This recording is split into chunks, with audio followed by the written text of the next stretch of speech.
Penggunaan teori mass media di masa sekarang ini sebenarnya cukup menarik karena memang ada hubungan yang erat antara mass media dan literature, terutama di masa sekarang bahwa literature atau literary works itu sudah terekspos dengan berbagai media, terutama televisi dan internet. Maka pengaruh mass media terhadap karya sastra atau sebaliknya karya sastra yang direpresentasikan atau mempengaruhi mass media itu jelas terlihat.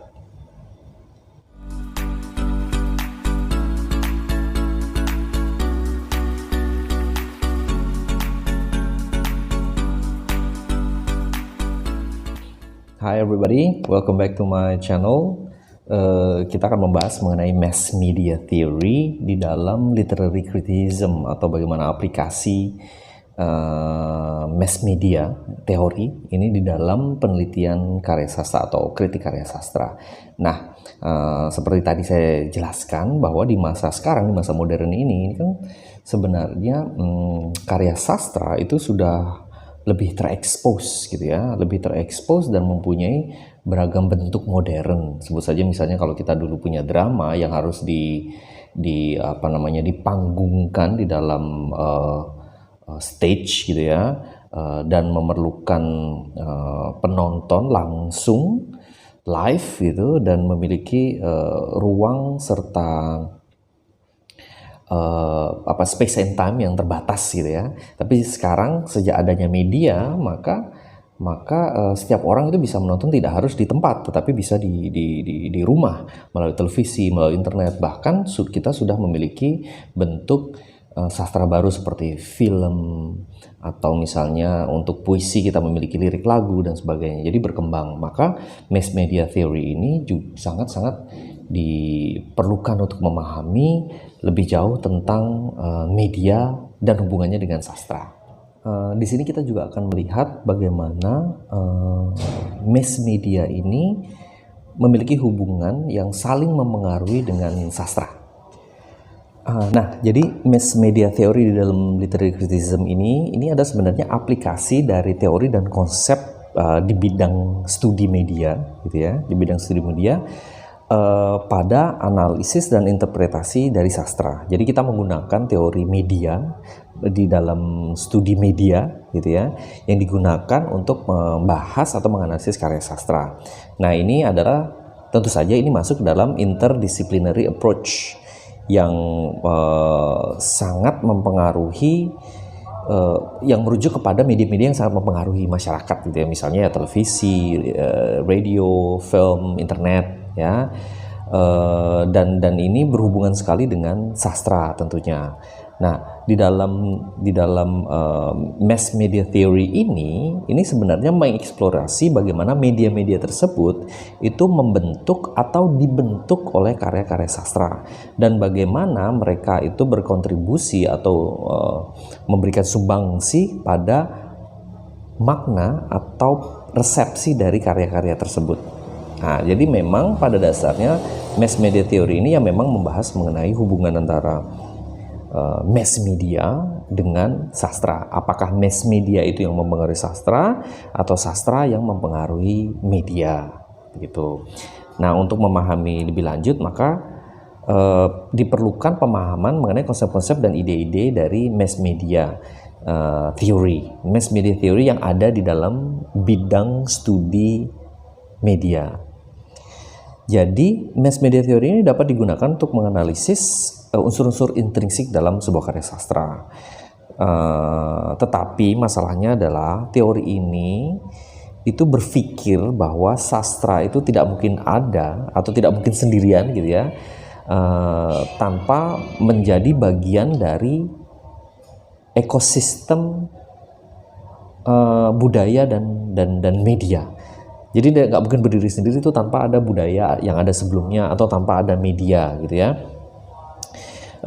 Dengan menganalisis atau meneliti interaksi antara sastra dan mass media, maka kita akan dapat memahami lebih dalam bagaimana baik sastra maupun media itu memberikan sumbangsih pada konstruksi makna di dalam budaya masyarakat modern.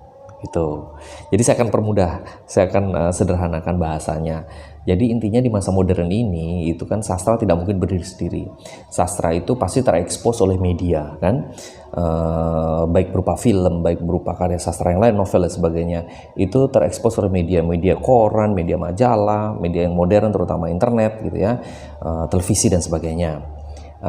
Maka karya sastra itu tidak mungkin berdiri sendiri, tidak mungkin itu tidak terekspos dan tidak mungkin tidak menggunakan unsur-unsur media di dalam karyanya. Jadi tidak mungkin sebuah karya sastra modern tidak membahas tentang media, tidak membahas tentang media massa, atau tidak menyentuh unsur-unsur yang berhubungan dengan media massa.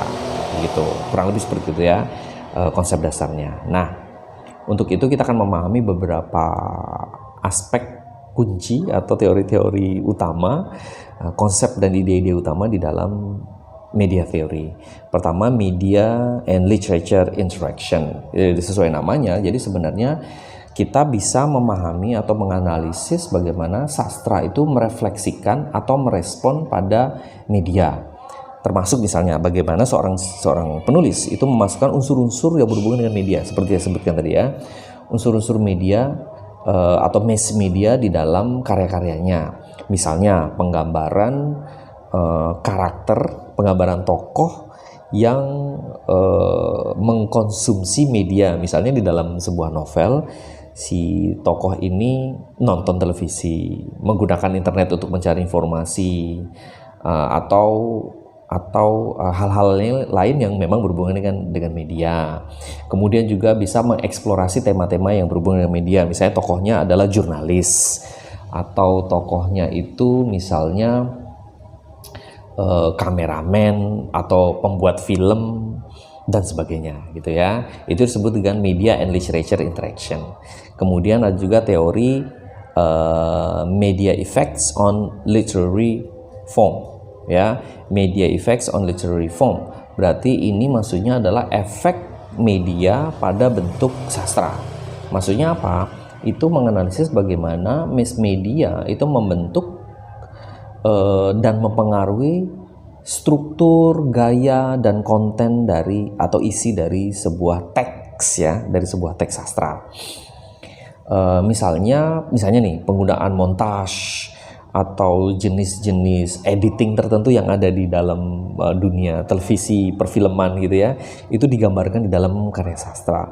Strukturnya misalnya kalau di dalam novel itu kan kita biasanya memahami misalnya chapter 1 ya kan, chapter 2 dan sebagainya. Tetapi dengan pengaruh media maka pemotongan gambar, struktur misalnya pemberitaan di dalam berita di dalam televisi itu digunakan gitu ya untuk menciptakan struktur penulisan atau gaya penulisan di dalam novel itu. Jadi tidak sekedar menggunakan chapter, bisa saja menggunakan potongan berita, potongan koran gitu ya, atau menggunakan transisi frame by frame gitu, tetapi bukannya visual, tidak terlihat oleh kita gitu ya, tetapi menggunakan kata-kata, menggunakan kalimat, menggunakan teks gitu ya. Kemudian ada reception studies. Reception studies itu adalah menganalisis bagaimana media exposure and reception affect readers' interpretation and responses to literary works. Jadi gampangnya reception studies ini ya masuk ke dalam reader response ya, bagaimana interpretasi dan respon si pembaca terhadap exposure atau penerimaan media gitu.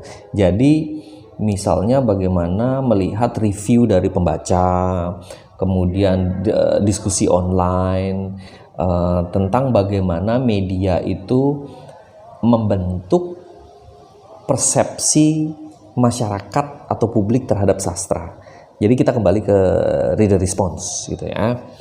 Kemudian selanjutnya ada adaptation studies. Adaptation studies ini mengeksplorasi proses mengadaptasi karya sastra menjadi atau ke dalam beragam format media. Contoh paling gampang adalah dari novel ke film. Ya, dari novel ke film itu kan kita sering melihat bahwa banyak sekali perbedaan yang ada, entah itu unik, entah itu bagus atau malah buruk, ya. Ada keterbatasan di sana, kemudian ada imajinasi yang berbeda dari pembaca ketika sebuah novel sudah diterjemahkan atau diinterpretasikan ke dalam karya media yang lain, misalnya film gitu.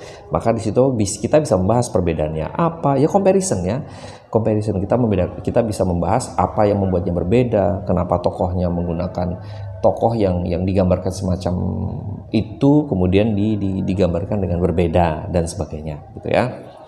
Kemudian selanjutnya adalah media and cultural context.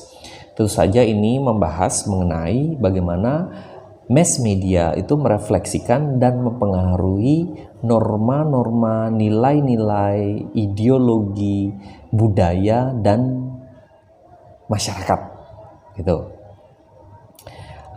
Dan juga bagaimana sastra itu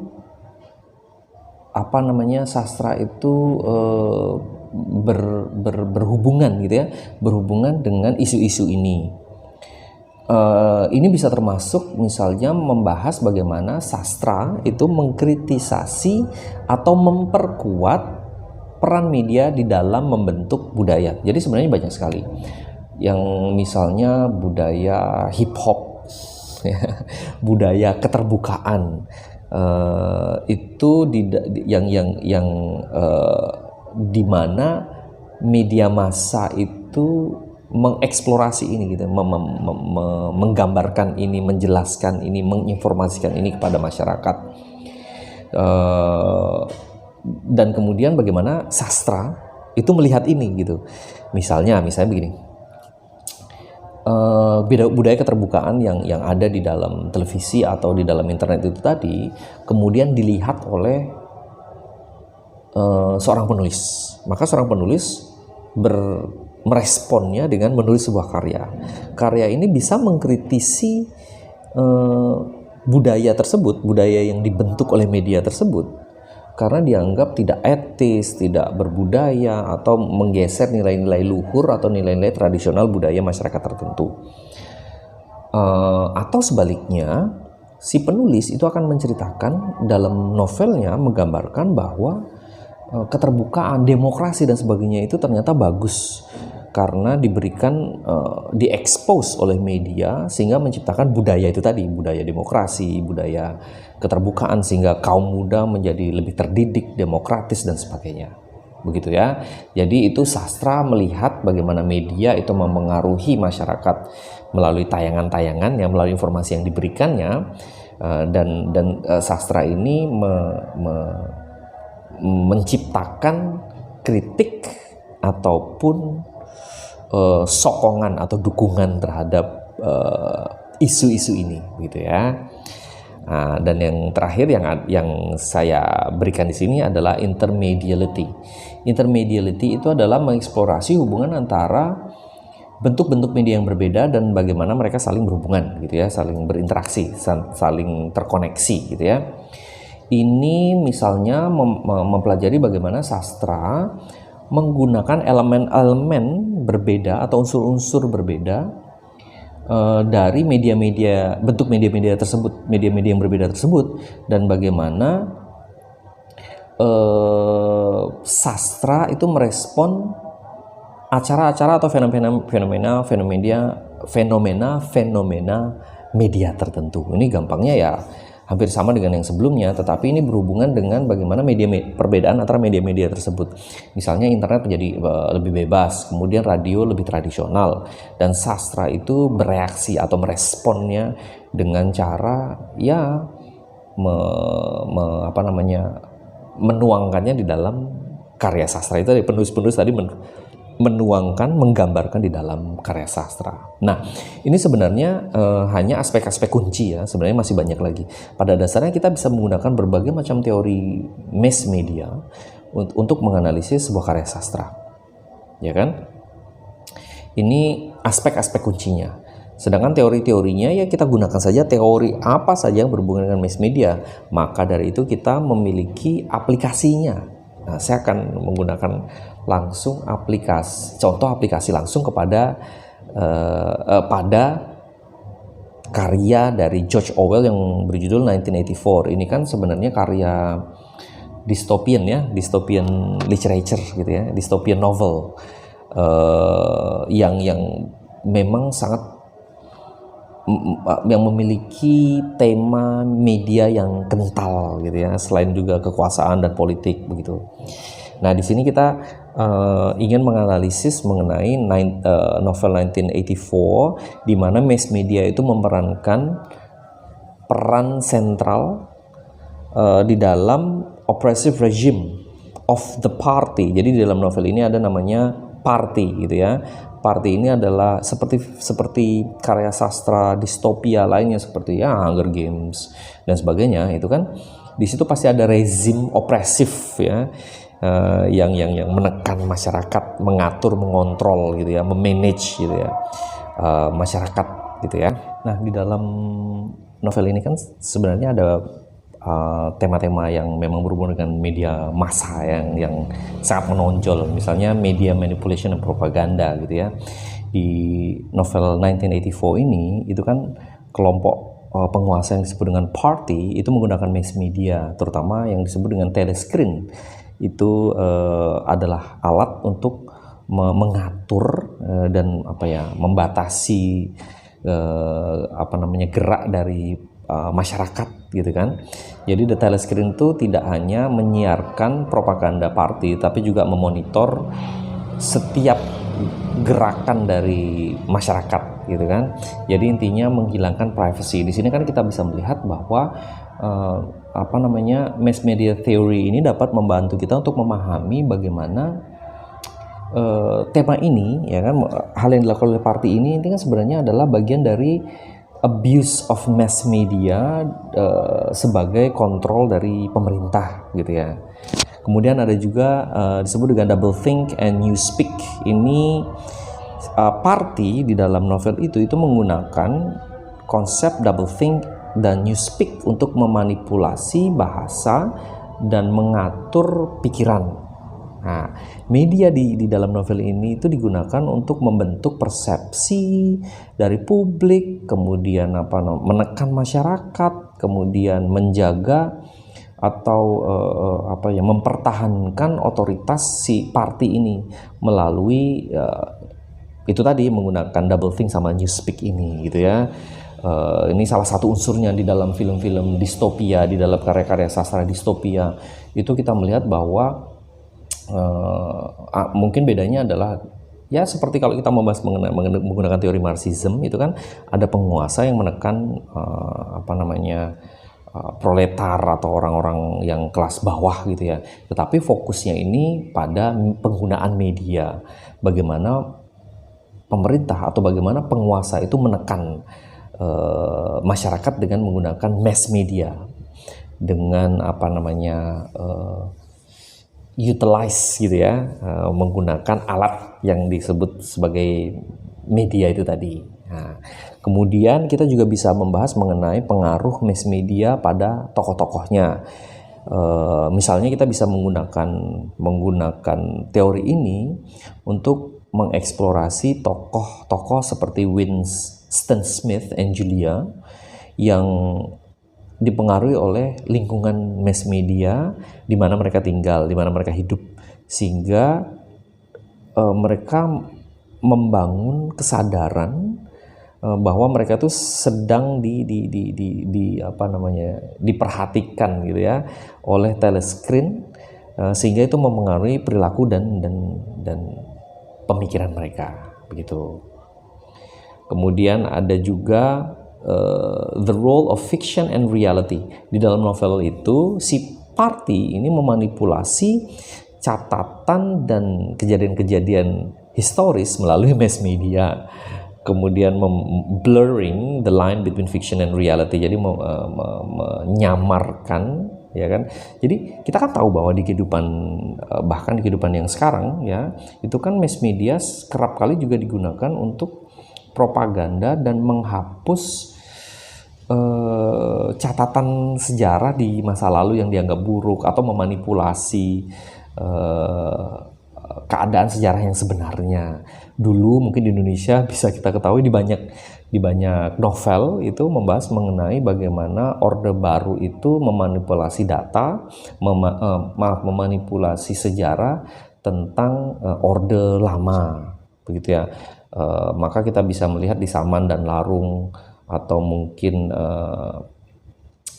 Pulang gitu ya, novel Pulang gitu, membahas mengenai bagaimana media yang diatur oleh Orde Baru itu menghapus sejarah-sejarah mengenai pemberontakan PKI begitu, memanipulasi data dan sebagainya begitu. Jadi ini bisa digunakan di dalam menganalisis novel 1984 oleh George Orwell. Kemudian masih ada lagi resistance through subversive media. The theory can also be applied to examine how Winston's diary and the Forbidden Book yang judulnya The Theory and Practice of Oligarchical Collectivism itu berfungsi sebagai bentuk dari pertentangan, perlawanan dan media alternatif di dalam masyarakat opresif yang digambarkan di dalam novel tersebut. Jadi ada media yang dikuasai oleh penguasa, ada juga media alternatif yang digunakan untuk menentang atau bentuk pertentangan. Dalam hal ini adalah diary-nya si Winston, ya begitu. Jadi kita bisa menganalisisnya. Jadi penggambaran menggunakan teori ini bagaimana kita menyasar media massa di dalam karya sastra, begitu ya. Nah, mass media theory encompasses a wide range of theories. Jadi teori-teori, konsep, dan ide-ide yang dikembangkan oleh berbagai macam scholars atau experts di dalam bidang media studi ini sangat beragam. Jadi kita bisa menggunakan yang mana saja, tidak masalah, yang selama itu berhubungan dengan bidang media massa. Kita bisa aplikasikannya itu di dalam karya sastra, ya. Baik di dalam karakter-karakternya, baik di dalam temanya, baik di dalam cerita itu sendiri, atau hubungan cerita itu dengan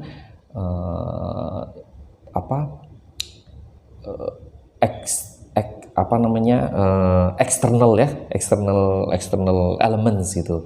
Misalnya komparasi antara media di dalam cerita dengan media massa yang ada di luar cerita, di dalam kehidupan nyata begitu. Nah, ini ada beberapa sedikit saja pengenalan tokoh-tokoh dan yang masih banyak lagi di mana konten ini itu dirujuk ya. Pertama ada Marshall McLuhan. Ini beliau terkenal di dalam karyanya di bidang media ecology. Bukunya berjudul Understanding Media: The Extensions of Men, gitu ya. Kemudian ada juga Walter Lippmann, bukunya di tahun 1922 itu berjudul Public Opinion. Itu adalah foundational text in media studies. Ini teori bukunya ini adalah salah satu landasan utama di bidang studi media, dan beliau ini yang mulai memberikan istilah stereotype gitu ya. Kemudian ada Harold Laswell yang bukunya berjudul Propaganda Technique in the World War 1927. Itu adalah analisis atau penelitian awal dari peran media di dalam membentuk opini publik. Nah, itu ya. Kemudian ada George Gerbner. Gerbner's research focus on how long-term exposure of television content can influence individuals' perception of the world. Jadi, kalau kita sering menonton film-film atau menonton berita-berita berhubungan dengan kriminal, maka kita akan melihat dunia itu sebagai hal yang buruk gitu. Atau sebaliknya, kalau kita melihat bahwa film-film lucu, berita-berita yang menyenangkan, maka disebut ada positive news gitu ya. Itu akan memberikan persepsi yang berbeda terhadap dunia yang lebih ramah, dunia yang lebih baik gitu kepada penonton gitu. Kemudian Stuart Hall itu bukunya berjudul Encoding and Decoding in the Television Discourse 1973, mengeksplorasi bagaimana audiens itu menginterpretasi dan menegosiasikan pesan-pesan dari media. Jadi di sini kita bisa melihat bahwa si audiens itu tidak langsung menerima apapun yang diberikan oleh media, tetapi menginterpretasikan maknanya apakah misalnya media tertentu itu dikuasai oleh tokoh atau partai politik tertentu, apakah bias, apakah berita itu misalnya berita-berita mengenai Palestina itu diberikan oleh media-media barat, maka kita bisa menginterpretasikan apakah ini benar atau kita menegosiasikan sendiri apakah berita-berita tersebut bisa dipercaya dan sebagainya begitu. Jadi melihat banyak unsur atau elemen gitu di belakang mass media itu tadi. Kemudian ada Neil Postman, bukunya berjudul Amusing Ourselves to Death 1985, yang mengkritisi pengaruh televisi di dalam budaya, dan beliau berargumentasi bahwa media itu membentuk cara kita berpikir dan berkomunikasi. Nah, ini jadi pada dasarnya kurang lebih teori-teori media ini yang berhubungan dengan pengaruh media terhadap masyarakat atau bagaimana media itu digunakan oleh kelompok tertentu untuk menciptakan makna-makna tertentu atau mempropaganda dan sebagainya gitu ya, kurang lebih seperti itu. Nah, ini kurang lebih seperti ini ya. Karena teori, kalau kita membahas media mass theory in literary criticism ini memang sangat luas, sangat panjang karena kita menyentuh bidang studi media massa, maka teori-teori yang digunakan itu juga teori-teori yang berhubungan dengan mass media. Tinggal kita ambil saja fokus ke tema atau fenomena tertentu di dalam karya sastra dan kita menggunakan teori yang cocok, teori media massa yang cocok untuk digunakan ketika ingin menganalisis karya ini. Jadi kurang lebih semacam itu. Tetapi guys, tentunya bila Anda ingin bertanya lebih lanjut silahkan komen, atau kalau ingin mendapatkan informasi-informasi yang lebih mendetail berhubungan dengan teori-teori sastra atau penelitian Anda, misalnya mau skripsi atau artikel, jurnal atau karya penelitian lain, silahkan hubungi saya di seri teorisastra@gmail.com, dan Anda mungkin nanti bisa bergabung dengan grup Telegram yang baru saja saya buat. Bagaimana? Silahkan hubungi saja nanti ya di email saya. Okay? I think enough for today. Thank you very much. Have a nice day, everybody. Don't forget to subscribe if you haven't subscribed yet, and then please like and comment so that I can continue giving you more contents about literary theory, literary method and methodology, and everything to do with literary criticism. Yeah. Thank you very much. Have a nice day. Bye.